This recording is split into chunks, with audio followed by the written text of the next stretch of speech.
The thoughts, views, and comments expressed by the hosts, guests, and callers on Beyond the Headlines are not necessarily those of management, ownership, or production unit of the Verizon Media Group. Beyond the Headlines is a production of ILTV Studios and cannot be reproduced or represented in part or entirety without express written permission of the Verizon Media Group. Beyond the Headlines is the intellectual property of the Verizon Media Group. Copyright 2021.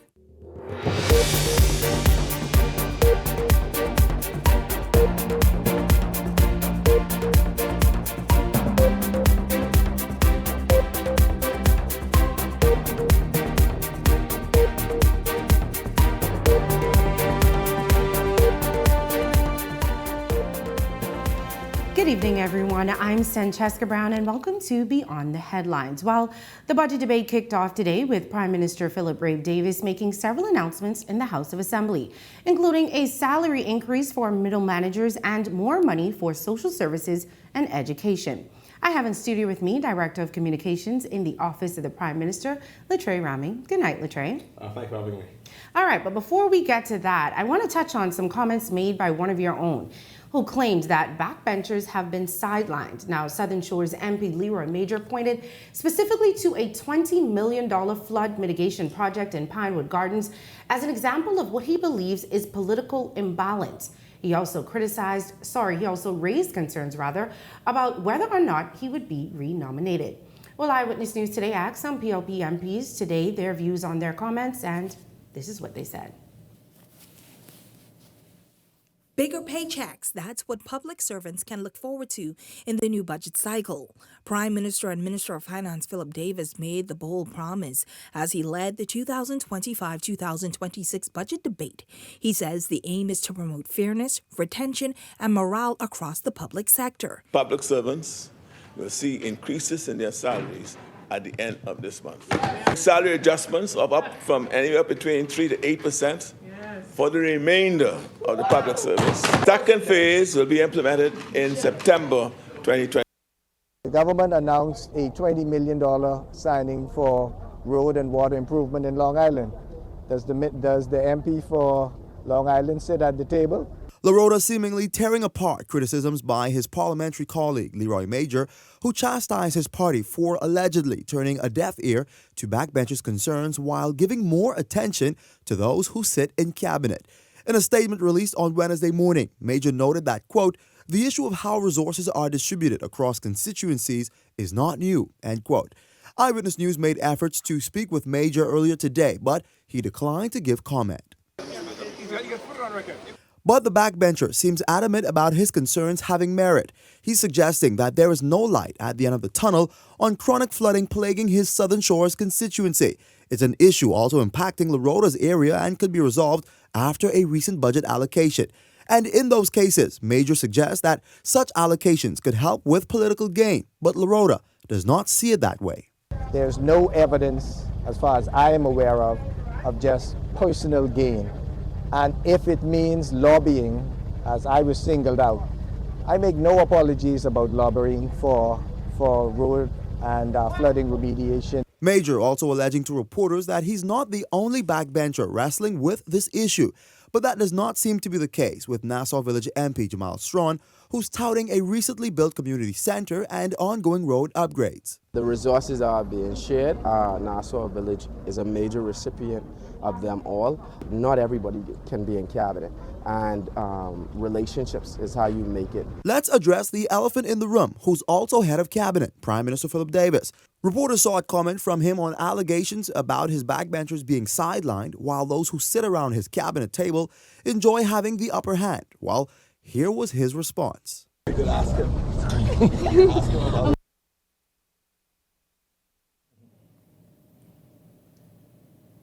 Well, Latre, I'm sure that you heard those comments. What is the party's stance on what he had to say? I mean, this is a sort of a quasi issue for me, that because I speak on behalf of the government of the Bahamas. But what I can say, if I were to give commentary about the government and a backbencher, his commentary is clear. The government take note of his commentary. We don't obviously wholeheartedly agree with his observation. And we were happy to see that in his statement outside of the interview with the Tribune, he made it clear that he believed that the budget 2025-2026 speaks to an holistic approach to ensuring that all Bahamians are impacted positively about the budget. So the issue of backbenchers and feeling included in the governing process is something that has been traditional for years as a concern for them. But I can assure you the government of Bahamas makes its fiscal decisions based on the priorities that we're juggling on a day-to-day. Now, the statement came out in one of the local dailies at about 7, and then the government released their statement at about 8, and then he released another statement at about 9 o'clock, which kind of was in contrast to what he originally said. What do you think made him change his mind between the time that story was printed and when he released his second statement? Well, I can't really speak entirely for him. I think that my experience personally, I always tell members of the caucus, is that sometimes conversations with journalists could be misinterpreted, and sometimes it requires further clarity. I think the statement by the Member of Parliament from Southern Shores was only to bring further clarification as to how his statements could have been perceived, because they had the way the Tribune carried it, it had a targeted expression about his cabinet colleagues. So you think that his comments were taken out of context and he has no issues with the party at this moment? I think he made it very clear in the statement that he supports the party. He supports the government. And he had two statements. Yes. And in the first one, he seemed to be upset. And then the second one, so which one are we supposed to? I could only go by based on his most latest and frequent statement. Okay. And in the original statement, he also said that he was worried that he would not get a nomination. Will he? Well, I can't speak to the PLP's internal party process. As a cabinet committee, all members are aware that they have to apply to the cabinet committee. Mm-hmm. And I think most persons take the posture that until the PLP's cabinet candidates committee makes a determination that they should continue to represent their communities. Do you think it's strange that his comments, I guess the dissension with him and the party, come like right before, I guess, everybody's getting excited about the possibility of an election coming up soon? I think historically, Sunny, you would know, you covered politics for quite some time. Mm-hmm. The political tensions is a very healthy aspect of the democratic process. It shows a level of vibrancy. Mm-hmm. I think the party would go as far as saying that they're excited by the uptick in interest. It's a sign of positivity.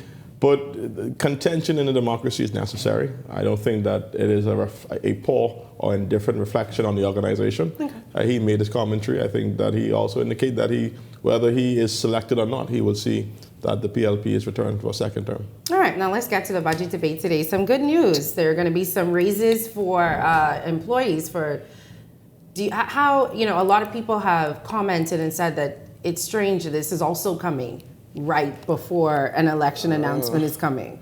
No, I think I did this exercise before coming to the show. Mm-hmm. If you remember when the PLP first came to government, that they made a number of promises. One, we increased the pension benefits for pension workers. We reduced the VAT from 12% to 10%. The immediate year after, we signed a number of labor agreements, give salary increases to nurses, give salary increases to teachers, dealt with a number of promotions with the public service, increased the minimum wage. We removed the exemption, reduced the exemption for first-time homeowners. So there was a number of steps the government had taken. And last year we announced that we would do a wide sector of the public service salary review. Mm-hmm. And so the announcement you're seeing today is the end product of a commitment made by the previous administration. There's a lot of time left in this term. Is there? There's a lot of time left in the term. Is there? There's a lot of time left in the term. And what you're seeing is the manifestation of the government's commitment. The Prime Minister has laid a solid foundation. And I think you're going to see that the government is going to be able to move with a level of credibility. This has nothing to do with the election. but is a continuum of the progress that we've made over the last 4 years. Okay, even, some have even said things like the money that's the $20 million that's being spent to finally address the flooding issue in Pinewood. That has been an issue that has been going on for years. Why now? I think if we were to take a step back as to what the country inherited, the government had a very broken and fragile economy. We were able to put the country on very stable footing. We had high unemployment in 2021. We have the lowest unemployment in 2005. We had very struggling government revenue. We have really good government revenue. We went from a stable outlook to a positive outlook. We got people back to work. And so as the economy improved, the government was able to has more room to make the necessary investment in capital projects. So it's not like it has anything to do with election. We have not seen the government return to power in the last... It's just a coincidence. Yeah, there's no administration that returned to government for the last 30 plus years, right? And so by the time the government really gets to its fourth year, it's making significant gains. And so hopefully people see the value of a government being continuous, because now you get to see the full manifestation of the government policies. So these are, what would you say to people who say these things are you putting it in place so that you can get in for another term and then maybe not carry on the works that you say that you're going to carry on? Let me give you an example. Let me give you one example. So the PLP in its last term had something called a Revenue Enhancement Unit. After them came to power, they dismantled the Revenue Enhancement Unit. It had a negative impact on the government's overall revenue. The first thing the PLP government did in returning to office, it reintroduced the Revenue Enhancement Unit. That allowed the government to achieve significant revenue without the implementation of a broad tax system. So what I'm trying to argue that as the governments make progress, when you change governments, there are tremendous consequences in the process. And one of the consequences, because it's a lot, one of the consequences will be you feel as though if the government were to change to either one of the other parties that are running, that you don't think that they will carry through with some of the commitments that the PLP have made, including maybe the roadworks. I think there's a philosophical difference between the parties. I think that there's a philosophical difference between what we view as a priority and what the for them view as a priority. When the government was raising the minimum wage, Michael Pinter argued against it. He thought that it was going to have a negative impact on the business community. It didn't have a negative impact on the community. He thought that the school breakfast wasn't an aspirational policy that the government should have. The government has fed over 1 million free breakfast to primary schools. So there's some fundamental differences between both major parties.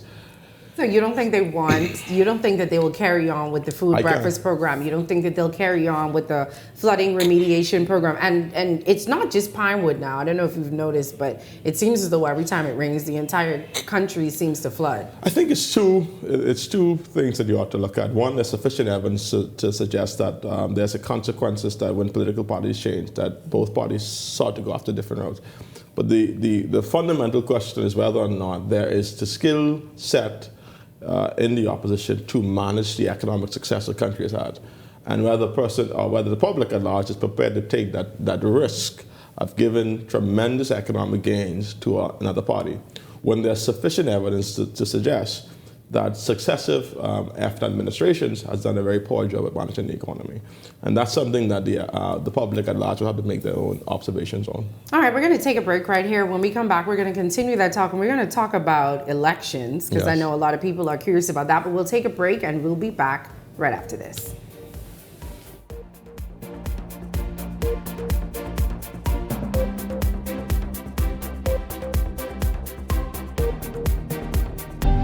Cancer Treatment Centers of America is now City of Hope, creating one of the leading cancer care and research networks from coast to coast, providing more of what you need. More locations means more care closer to home. More specialists means more expertise. More research means more breakthroughs. More advancements means more treatment options. And more options means more hope. Call now to get more of the care you need. Measles is on the rise around the world, and the Bahamas is at risk. Which makes us very vulnerable as a nation for the possible outbreak of measles cases. Every Saturday in May from 10 a.m. to 1 p.m., the Ministry of Health and Wellness will host MMR immunization visits in South Beach, Coconut Grove, Fox Hill, and Elizabeth Estates. Clinics in these areas will remain open until 8 p.m. twice per week. Get your child immunized now.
We take sports seriously.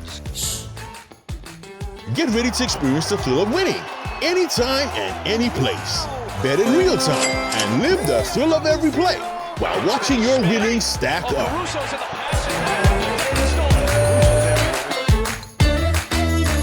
It's your chance to score big with fast payouts and a world-class experience.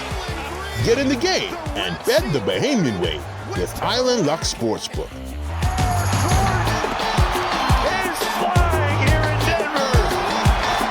If you enjoy watching Beyond the Headlines, take advantage of our exclusive offers with 4 15-minute interview segments at $1,200 and 20 30-second TV ads at $2,000. Contact 557-0258 or 557-0259 for more information. Go beyond with Beyond the Headlines. This segment of Beyond the Headlines is brought to you by EV Motors. Drive the future with brand new 2024 electric vehicles. EV Motors, powering your journey.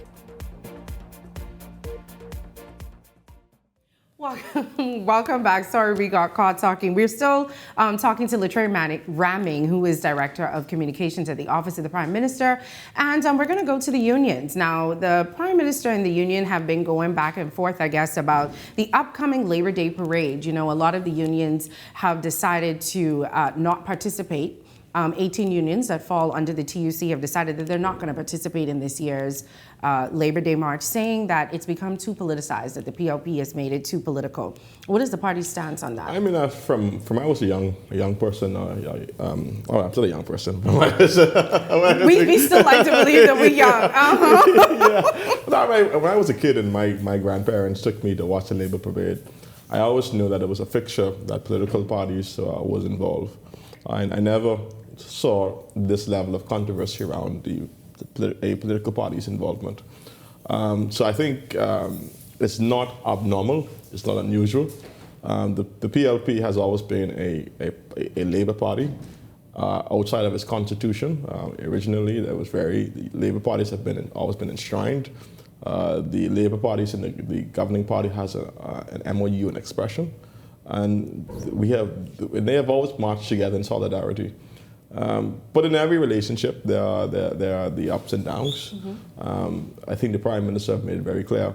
On Sunday, he is a unionist by heart. He's a friend of Labour. There is no intent or disrespect on behalf of the government or the organization. We respect the views of the unions. We respect their decision to either be involved or not to be involved. But on Friday, the Prime Minister, along with his colleagues, will stand with Bahamian workers. If the unions don't want to show up, then I can assure you that the PM and his colleagues will march with Bahamian workers. Is there any truth that the PLP will be using this parade to kind of kick off their election campaign? Absolutely not. I mean, when I said it, like I said previously, there's a lot left in this term to do. I keep asking, is there? And is there? Politics is much more fundamental than a political party showing up to a march and starting a campaign. When the PLP does make a decision to start this campaign, the country will know. Now, has the Prime Minister or any representative from the party reached out to any of the unions, or specifically Mr. Ferguson, who's the president of the TUC, to try and iron out the issues before Friday? I think what is unusual or strange for the government of the Bahamas is that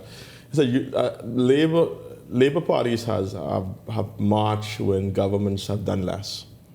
This administration have more than 50 labour agreements with the union.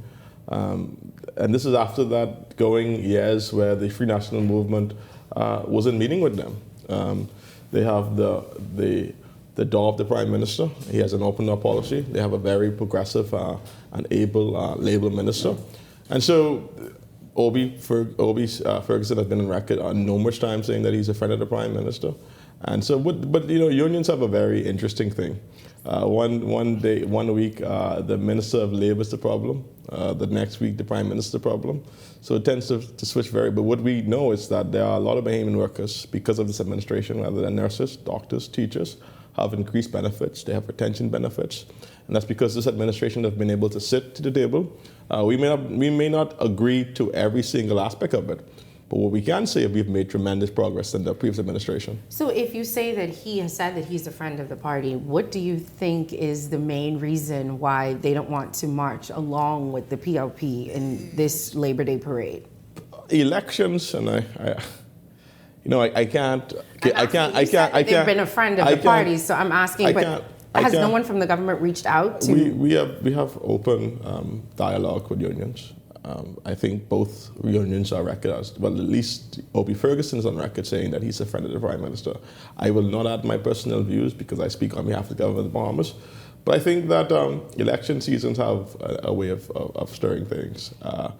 But what is clear that as long as this Prime Minister is Prime Minister, the unions could be assured that they have they could be assured that they have a government that will treat them respectfully.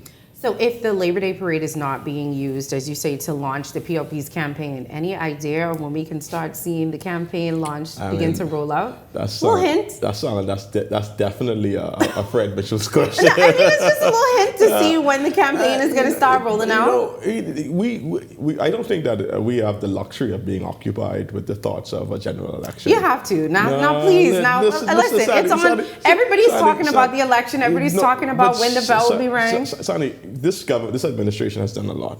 We have a lot to be proud of. But we also know there's a lot of Bahamians where our policies still have to reach.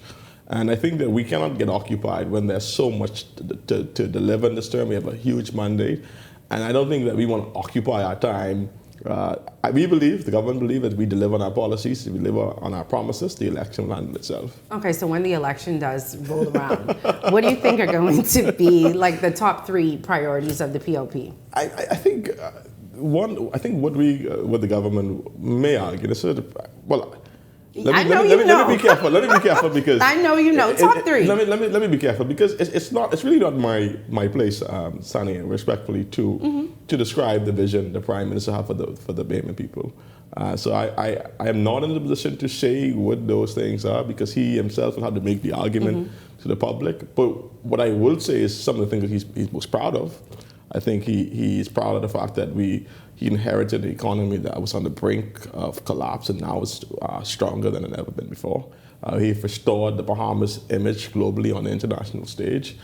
He's investing. This government has made we've made significant investment in education by an increase of 30%. We're spending more in healthcare by an increase of more than 20%. We're spending more in national security by an increase of 70%. So I think when you look at all of this progress, and he's not satisfied that, and I think he'll make an argument to the public that I've done a lot, and I got some things I want to finish off. But do you think that the things that have been done are enough? Because people will still say, even with the decreases in VAT, even with the decreases in the light bills, like it's still not enough. The cost of living is still extremely high, and there are a lot of people that are still struggling. Do you think that what the government has done is enough to warrant another term? I think I'll separate it in 2 questions. I think that the government has laid a very solid foundation to build on. Is the policy sufficient? I think that there's a lot more there's a lot the government has done thus far. We have increased the minimum wage. We have decreased VAT on a number of items. We're expanding healthcare coverage to public servants. We're expanding the amount of access that Bahamians have to NHI medications. We're making tremendous investments in young Bahamians and Bahamians at large for lifelong learning to really retool themselves. We're making the largest reform in our energy sector in years. I mean, that's a solid foundation. But do you think it's enough? But we do know that major reform and major heavy lifting takes time. But I think that what the public sees an administration that is focused, that is trying, a prime minister that understands their concerns. And I will not be as arrogant to say that this is sufficient, because I think that the fundamental mistake any political party could do in government is to pat themselves on the back, understanding that there are a lot of families still needing the government to be on their side. And I think that this administration can make that case. There's still more work to be done. Still more work to be done. And I'm going to go right back to my question. I know you didn't answer it the first time, but before we go, top one then. What do you think is one of the top priorities of this government moving into the next election, or why should we give this government another term? I think we have said that education, and you're seeing that the major push of this administration, that education is pivotal to securing the economic future of this country. We know that our energy futures is absolutely important to the ease of doing business. We know that the need to diversify our economy beyond tourism and the maritime industry. I think what you will see from the Prime Minister is, one, major significant investment in agriculture as a means of food independence. Two, the continue of energy reform, because it's critical to our economic development. Thirdly, a substantive investment in education, because in order for us to compete, we have to be future ready. So we understand that the thing that occupies the mind of Bahamians is the issue of cost of living. The government will address that. And it will continue to address it like it has in the past. But I think what the Prime Minister will shape for the Bahamas as to why he believed that he's best fit to govern is that he has the credibility. He brings a level of stability in a time of global turmoil. He's tested. His policies demonstrate that he's tested. He has the connections on the global environment. But I think what you will see is that this administration understands that the investment in education is the blueprint for the country's future. So you're going to see a lot of that coming out of this budget, which you have seen as a critical point for the next 5 years. All right, and a little birdie whispered there may be an announcement coming soon. Is there? That the Prime Minister is going to make some sort of announcement soon? Well, the Prime Minister is full of announcements, so I don't know. The big one that we're all waiting on. Which one is the big one you're all waiting on? We want to know when the election is. Oh, that's I can't. Only one man know the question. Only man know the answer. Question, yes, a little birdie also whispered that you may be trying to be chairman. The political pundits say all sorts of things, but I'm enjoying my job as Director of Communication. There's no PLP convention, and I support my chairman, who's there now. All right, before we go, before I let you go, I'll let you have the last word. You could tell the Bahamian people why it is that they should give the PLP another term. I think, listen, we've had a very trying last 4 years. This government inherited a very broken economy. Kids wasn't in school. Diplomatic relationship is fragile, but we've made significant strides. We've restored, making significant reform in our energy sector, making significant reforms in our economy. We have a very strong economic growth. I think that we've done a lot. We got a lot to do, and we got a lot to lose. All right, thank you so much for joining me. When we come back, friends of the late Rodney Moncur plan to honor him in a big way. We'll tell you how right after this.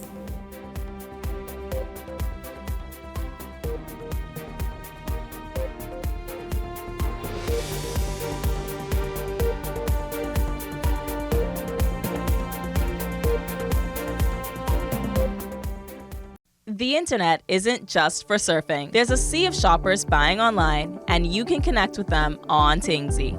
Tingsy is the SBDC's online storefront built for Bahamians. Take your business to the next level by selling to customers online, both at home and around the world. People want Bahamian things, and if you got things to sell, sell on Tingsy. Find out how you can connect with a sea of buyers by visiting TingsyBahamas.com. I was an electrician for 18 years. And one day I just lost my sight and found that I was in a totally new world. I just found this strength that came from nowhere. And here I am today. Even though I am faced with disabilities, the fire in me, it never went out as related to me being an entrepreneur.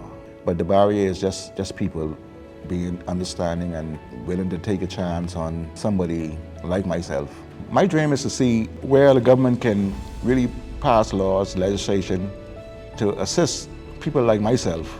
And whether you believe it or not, we do have something to offer this country. We have to make people understand that we are here. And not in many cases we're looking for handout. We want to make a contribution. You gotta live. And part of living is that you gotta take charge of your life. And through programs like this with the SBDC, I know for a fact that my business can now come to life. For more information about how the SBDC can help your small business to make a big impact, give us a call at 461-7232 or visit sbdcbahamas.com. So you want a space, but not just any space. You need something with a little more potential. So how about 1,000 square feet of room to play with? Superb audio and video production capability, digital LED wall, full lighting grid, and about 124 seats to accommodate a full studio audience with so many other features. Make us your home for your next concert, conference, and so much more. Honestly, the possibilities are endless. Here at ILTV Studios, we'd love to bring your next event to life. So what do you say? Do you want our space?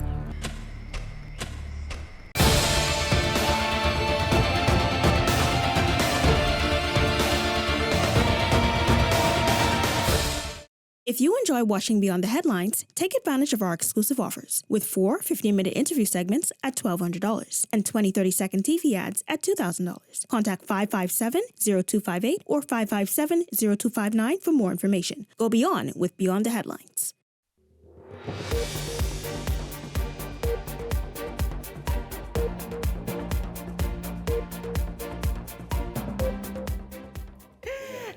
Not Miss Brown. As the 2025 Labor Day parade approaches, the Friends of the late Rodney Moncur, the self-proclaimed leader of the Women, have announced their intent to participate in that event, which is taking place this Friday. Joining me in studio, we have Mr. Moncur's best friend, Nicholas Jack, and Vasco Bastian. Welcome to the show, guys. Thank you for having us. Thank you for having me here. All right, I'll just ask the question that everybody, why? Like, what's happening? Why did you choose for the Labor Day parade to honor the late Mr. Moncur in such a way? I think, Nicholas, you want to start off or you want me to start off? Of course, if you want me to. Well, first of all, Rodney is a very high-profile person who has made significant contribution to the development of this country, whether it was political, social, economical. He has made contribution. Absolutely. He's passed on, and we feel that he should not go without being memorialized, and his legacy should be continued, because he was a great man. And particularly coming from me, who was his actual brother. He'll tell people I was his best friend. Wow. But his mother adopted me. Oh, wow. His mother, I didn't need to be adopted because my parents never abandoned me. But she adopted me. One day when I first met my wife and I introduced my wife to Rodney's mother, we used to call her sister. And she told my wife, she said, "Oh, you have Jacks? Then you better have Rodney too, because the two of them are my sons." So she adopted me right there. But Rodney would say he's my best friend. And that is why we decide to use Labor Day to march in his honor. We cannot let Rodney go, and forget about him. So the man that we knew on the radio and the man that we listened to every day, is that the man that you always knew, or was, some people will say he was putting on a show. Is that how he's always been? He has always been funny. He's always been smart and intelligent, outspoken, very assertive. Very. That was him all the time. You know, Rodney and I, as teenagers, we've been dabbling in politics from we were like, he was about 17, I'm 2 years older than him. Wow. So I would have been about 19. And you know, we decide among ourselves that we're going to champion the cause of the grassroots people, the downtrodden, the marginalized, and those who could not speak for themselves. And we did that. And you were very proud, I'm sure, to see the rise that he had, the success that he had. Right, and when I look back, and I say, you know, we were young boys thinking like that. That was brilliant, you know. And so Rodney, we cannot, even though he's gone, we must keep his memory alive. Agreed. And so this march on Labor Day, I think this is going to contribute significantly to his memorial, you know, us keeping his legacy alive. Now, Mr. Sebastian, here, I'm trying to pay attention, and you keep lifting up these signs. So these are some of the things that we can expect to see. This one, says this is powerful. I think this sign here represents Rodney. I think I say powerful. This is powerful at least 10 to 15 times a day. Honestly, I say that a lot. We wanted to get signs that will remind the nation of those things that Rodney would always say.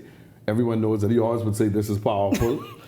He also say, "Man, you ain't safe." Man, you ain't safe. He would also say, well, you know, he loved the woman now. Rodney Moncur, he definitely was the self-proclaimed leader of the woman now. And he loved the children, them. He loved the women, them again. And he loved the man, them, right?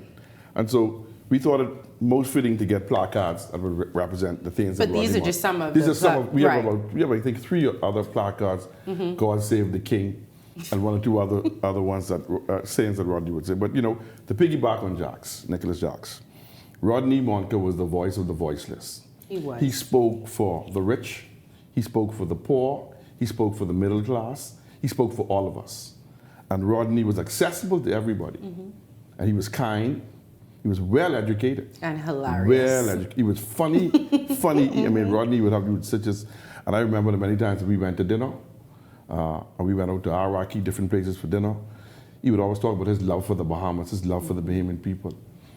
Some people misread him sometimes, but for most part, the majority of people loved Rodney. And they a lot of people weren't able to come to the funeral on that Friday. You know, it was a work day. It was a work day. Yes, so we figured all of those persons who wanted to attend the funeral, who wasn't able to attend the funeral, we want you to come out this Friday on Labor Day. There will be a section called Save the Women Then, Friends of Rodney Moncur. And so anybody who wants to participate can. But we want you, if you haven't gotten a t-shirt, we want you to get one of these t-shirts, because this studio, Eyewitness News, IL Studio, gave away 1,500 t-shirts. So all those persons who have t-shirts like this, come wear your t-shirt, look for our section, Friends of Rodney Moncur, and march with us in memory of Rodney Moncur. And if you don't have the t-shirt, can you also still participate? You can still participate. Come as you are.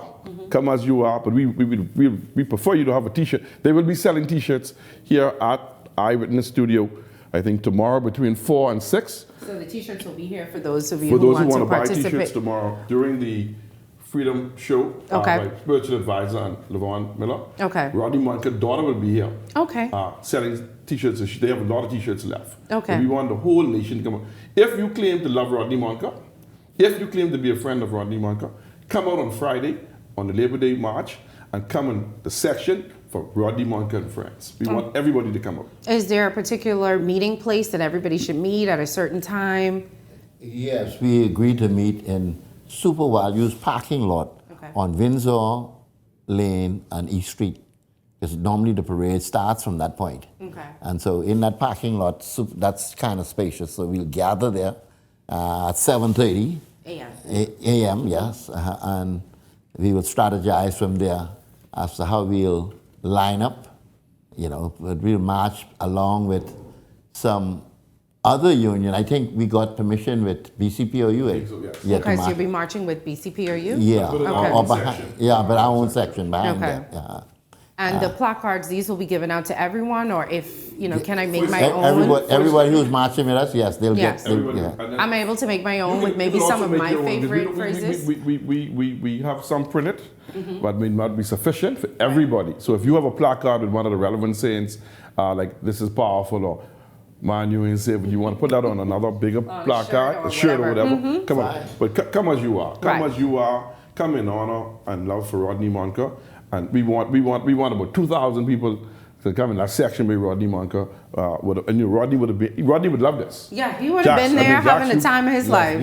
We have to make this big, because Rodney was a big man, Absolutely. and so we can't look bad with this march. We're calling on all those, like Vasco said, who claims to love Rodney Moncur. Come out and support. Especially the women. Yes, The women now. Especially the women now, yes. Well, and the children them, and the man them. Save the women them. Ciao. Rodney and I had our own encounters. And I'm sure everybody has their stories. When you meet Mr. Moncur, you are forever changed. It's the only thing I could say. He is hilarious, and he was hilarious, and he will definitely be missed. He made an invaluable contribution to this country, and I'm hoping that a lot of people show up and turn out and march to honor this giant of a man. There you go. Let me say something, because most people who just know Rodney over the last 10 years, but they don't know Rodney's life when we were young teenagers. Rodney was actually a trade unionist as well. Okay. When I think, what's the Brazilian company that built a new airport? Guatemala's or Guati? Sure. Anyway, the workers at the time came to Rodney to represent them. We represented them. Rodney became the president of the construction union. I was the vice president. Erland Williams, who was a journalist, he became the secretary general, and we represented those workers at the airport. Well, we made sure they got a raise, and we fought for them. We never got the recognition because the government didn't want to recognize the union because of our demands. But I just said to say Rodney was also a trade unionist. He was a unionist at heart. A lot of people don't know Rodney was also, he never been called to the bar, but Rodney did a lot of legal work for a law firm. He did a lot of conveyance. When they have a surplus of work, they should call Rodney in to catch their wake up. When conveyance, divorce, affidavits, they would call Rodney in to actually do those work. So Rodney was actually a lawyer. He just never been called to the bar. He was a lawyer that was never called to the bar. Okay. And yet, because he did the legal work. And the law firm, McKay and Moxie, the law firm, they use him all the time because they had the confidence in him that he could do the legal work. Rodney filed cases in court better than some lawyers. Oh, wow. That's right. Well, he was definitely a force to remember. And like you said, him being a unionist at heart, participating in the Labor Day parade and everybody coming out to remember and the man that he was is a great way to honor him. So let's tell everyone again where we're meeting, what time we're meeting, how they can get the T-shirts, and how they can get the placards. Yes, we're going to meet in the parking lot of Super Value on the corner of Windsor Lane and East Street, 7:30 a.m. T-shirts will be there on sale at a very low price, a reasonable price. But you also said there'll be some T-shirts tomorrow as well. Here tomorrow. Yes, some will be here at the... Okay, between 4 and 6. And so we're calling on all of Rodney friends, family, and foe to come out and support this march in his honor. And like I say, 7:30, we'll be there. Brother Vasco will be there. We have a big banner. I'm excited to see the banner because if these signs are anything to come, I'm very excited to see the banner. We have a huge, huge banner with Rodney's picture in the front. They're saying, with the fist up. With the fist up. And said, "Friends of Rodney Moncur" to the bottom, and said, "Freedom." You know what I mean? And once again, this is open to any and everybody. So and even if you don't have the T-shirts, you're still welcome to come participate. Yes. From Lightfoot Key in the west to Yamacraw in the east, to South Beach, not South Beach, in the south, to Bay Street in the north.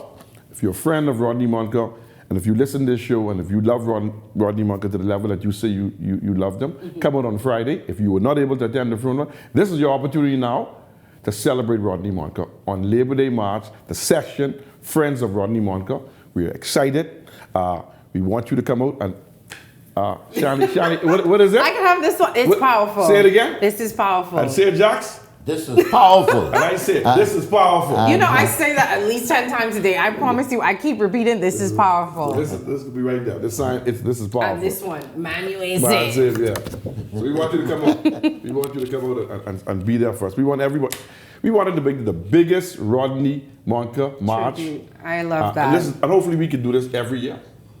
Hopefully we'll do it. As it gets bigger, we'll do it every year. Make it an annual. Make it an annual thing. All right. Make it an annual thing. Well, thank you guys so much. And everyone, don't forget, Friday, 7:30 a.m., Super Value Parking Lot.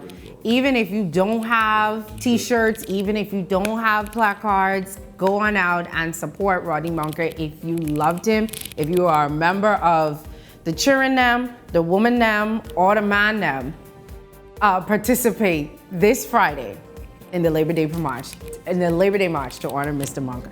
They can't ever see. Let me hold it for you. Let me hold it. This is powerful. This is powerful. Let me put up my fist. This is powerful. Well, thank you guys so much for joining us. And that is our show. It was such a pleasure to be with you guys this evening. And we'll be back right here tomorrow evening. I'm Francesca Brown. Have a good night, everybody.